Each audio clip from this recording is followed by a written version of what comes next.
अनि भ्लग किन त्यस्तो अरू ठाउँमा बनाउँदिनँ मान्छे भएको ठाउँमा भिडभाडमा भन्दा कन्फिडेन्ट छैन, 0 लेभल कन्फिडेन्ट। भ्लग खिचेर हिँडिन्छ, सबले सोध्छ कति छ सब्सक्राइबर भन्न पनि लाज लाग्ने के 300 400 बनाउँछु, मेहनत गर्छु, हाल्छु, खै त भ्युज।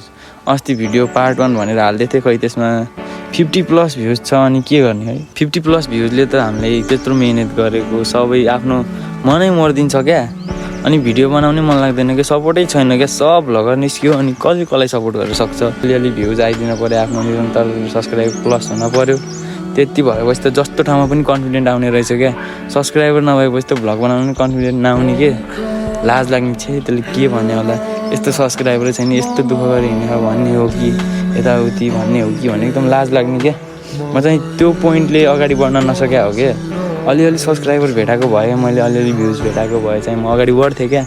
अब भ्युजै भेटाएन, अब म आफै त्यस्तो कन्टेन्ट दिन नसके होला, त्यो मेरै गल्ती हो है। जस्तो छ त्यस्तै कन्टेन्ट दिएर पनि होला, म केही भन्दिनँ अरूलाई पनि है। अडियन्सहरू त जे राम्रो देख्यो त्यही हेर्ने, मै उस्तै छु। युट्युबमा जे रमाइलो राम्रो देख्यो त्यही हेरिदिन्छु।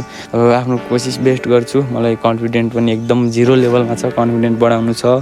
म एकदम कन्फिडेन्ट बढाएर अगाडि बढ्छु भन्ने सोच राखेर अहिले चाहिँ फेरि भ्लग पुनः स्टार्ट गरेछु मैले। त्यही नै हो, म चाहिँ बस